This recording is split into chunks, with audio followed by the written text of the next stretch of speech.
Mr. President, before I make my prepared remarks, I'd like to note the fact that this is the first time that I am returning to the floor of the Senate since the events of January 6th.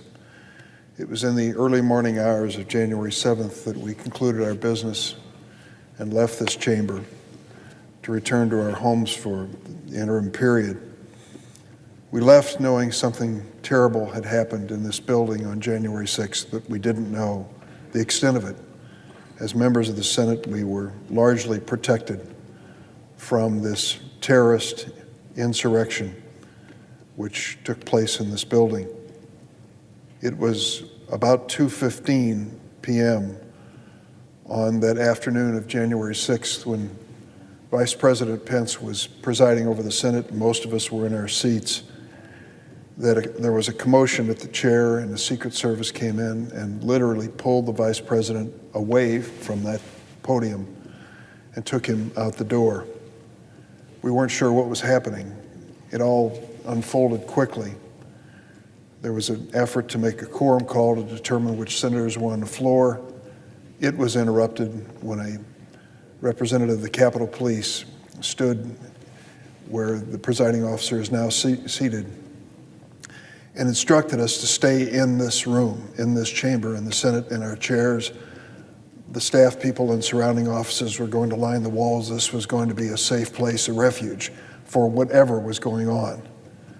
I remember that moment particularly because something happened which is etched in my memory.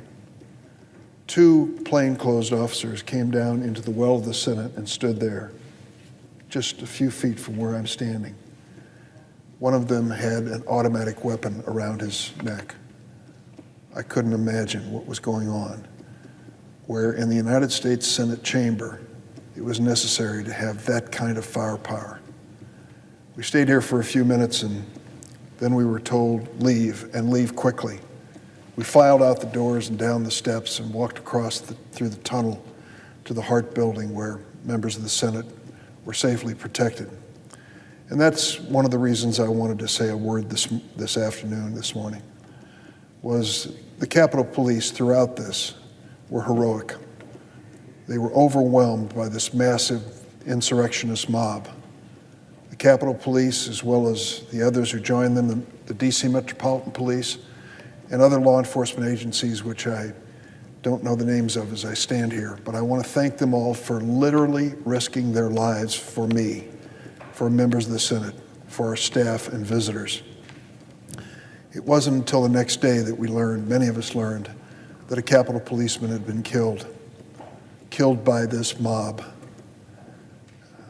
My heart goes out to him and his family, thanking him and all of his colleagues, men and women, who each day get up in the morning, put on their uniforms, and come to this building to protect me and protect the other members of the Senate and the House and all of the staff that work here.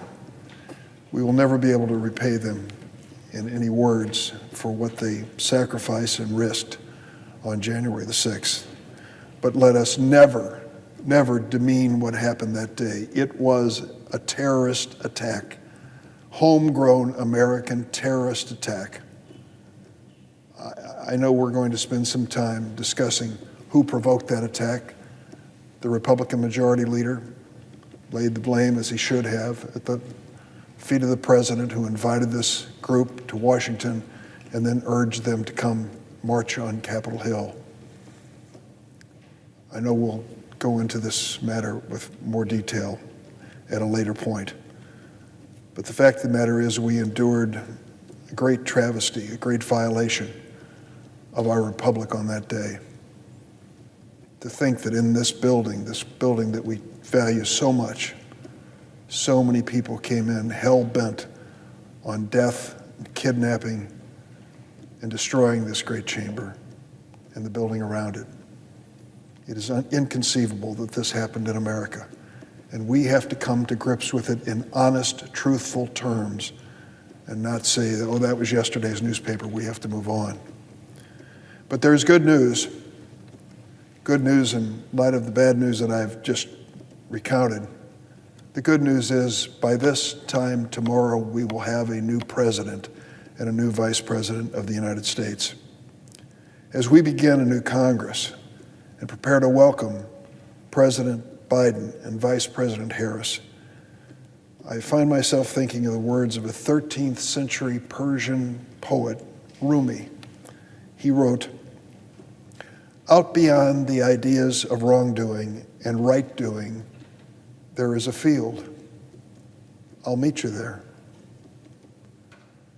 For the moment that we are living through, I would edit his words slightly.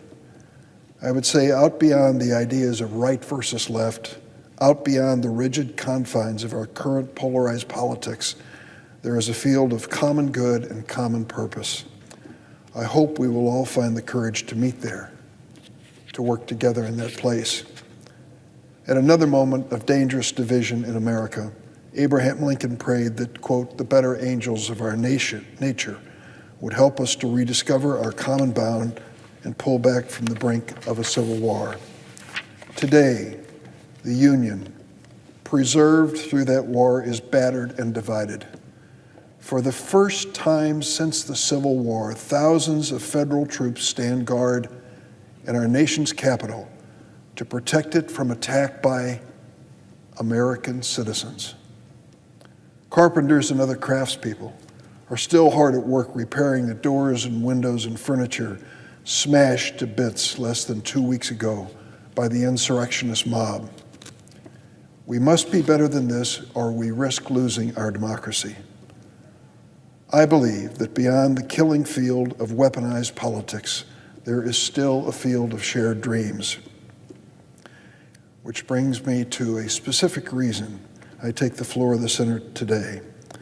I come to thank a remarkable woman who has devoted countless hours over many years trying to help the members of this Senate, Democrats and Republicans, find that field on which we can work together.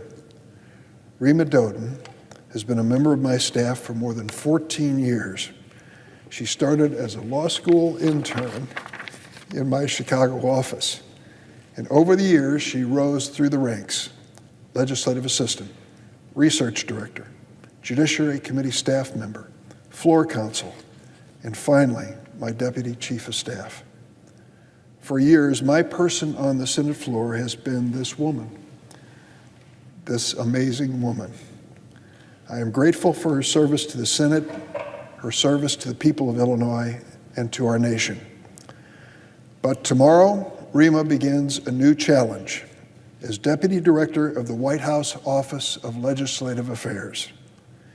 This daughter of immigrants will make history as the highest-ranking Palestinian-American woman ever to work in the executive branch of the President of the United States. As the Biden administration's liaison to the United States Senate, she will continue to help this Senate search for common ground on which to build a better future. Only now she'll be doing it from a different office with a much better boss. I know that she'll be a tremendous asset to President Biden and the nation. In these divided times, it's rare to find a public servant like Reema, whose excellence and integrity is so widely admired on both sides of the aisle. No one understands better than Reema. Well, perhaps two people in the chamber might understand better how this Senate works, but only two. As the saying goes, she wrote a book on it. Co-authoring an insightful tome entitled Inside Politics, a guide for navigating the policies of the House and Senate floors. Published in 2017 by the Brookings Institute, it came this close to a New York Times bestseller. But maybe still, with this speech today, it will reinvigorate sales. As a floor director for the Senate Democrats, Reema has worked closely with staff and members on both sides of the aisle to whip bills and overcome hurdles. No matter how long or pitched the debate, she has always remained friendly, decent, optimistic, and dedicated. It was not unusual to find her still at her desk at midnight or 2 in the morning, sending her final whip alert or email of the day to Senate staffers, summarizing the day's activities and the next day's Senate agenda. Reema acquired her political and diplomatic acumen through hard work and partly, it seems, through genetics. Her grandfather served as social affairs minister for the Kingdom of Jordan under King Hussein and was involved in the Israeli-Palestinian peace negotiations in the 1970s. As I mentioned, Reema, like so many Americans, including myself, is a child of immigrants. Her parents both came to the United States as college students from Hebron in the occupied West Bank. Reema was born in North Carolina, grew up in Orange County, California. She graduated from the University of California at Berkeley, earned her law degree from the University of Illinois at Champaign-Urbana, and we have made her an honorary daughter of the land of Lincoln. She also is a Truman National Security Fellow, a New Leaders Council Fellow, an Aspen Socrates alumnus, a former term member of the Council of Foreign Relations, and a member of the Jenkins Hill Society, a consortium of women in politics supporting female politicians. Reema loves the Senate, and she loves the challenge of this great chamber. She loves to give hours in this chamber and give tours, I should say, to those who want to know the procedure and the history of this beautiful room in American history and capital of our nation. She cares about the people who protect and preserve this building, including the maintenance people, cafeteria workers, and everyone who works here.